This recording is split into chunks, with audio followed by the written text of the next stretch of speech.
the studios try to pay you minimums, and we try to get more. And one rule of thumb is that the literary property, that is the novel and the script, not just the script, might be worth 5% of the budget, with a floor and a ceiling. So what I'm going to ask Paul is 5%, the minimum, against 5% of the budget. Now, the word budget is defined very specifically in the contract that Eric is talking about. There are budgets and there are budgets, as those of you who are writer-producers know.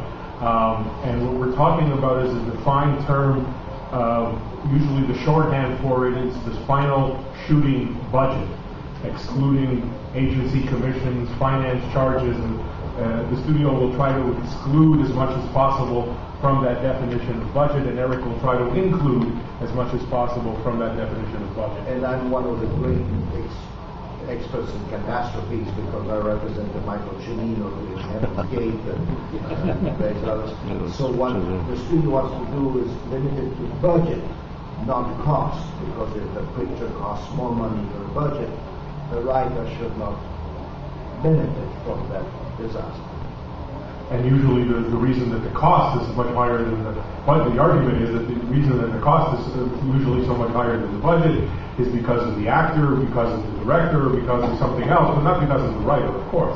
And one thing that I would like for the writer to get is have access to the set and be consulted so that he has a chance to be part of the production. On the other hand, the writer generally is considered a leper, and people don't want him around.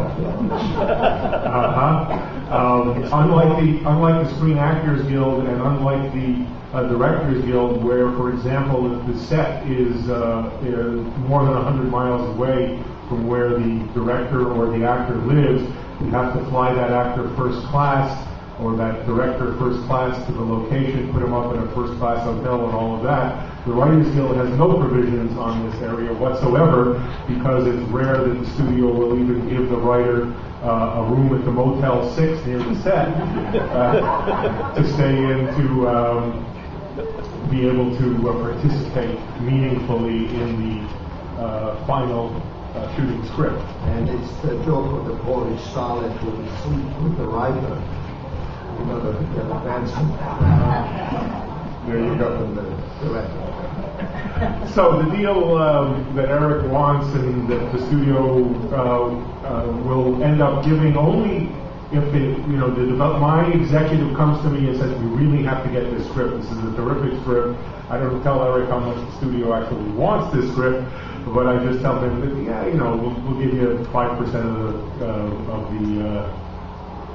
of the purchase price as the option fee. Everybody knows what an option and a purchase is, by the way, or should I explain that very briefly? Okay, an option is it's a lot like leasing your car. You pay so much a month to lease your car, and at the end of the lease, you can purchase that car for a set amount of money that you negotiate right when you first sign the leasing agreement. Well, an option in Hollywood, an option / purchase in Hollywood is very similar. The only difference is instead of having to wait to the end of the lease to purchase the script, the studio can exercise the option and purchase the script at any time during the option period. Option periods are usually about 2, sometimes 3 years these days because it takes so long to attract a director, to attract cast to the project that projects end up in development for 2, 3, 4 years. Usually the studio will negotiate for a 2-year deal up front, and then sometime toward the end of the second year, if the project is still in development and things are moving forward, I would come back to Eric and say, you remember that deal we negotiated about a year and 9 months ago? Well, it's about to be up, I need another year, and I would offer Eric some additional money for that additional year. And usually the second option payment is not applicable against the purchase price. Right. So that if the purchase, let's use some simple numbers, if the option payment was $10,000 for the first year and $15,000 for the second year, that $10,000 would be applicable against the purchase price, but the $15,000 would not be. So if the purchase price was $100,000, again, I'm just using some rough numbers for ease of example, the writer would end up getting $105,000. The $10,000 that the writer originally got was applicable against the purchase price. The $15,000 was not.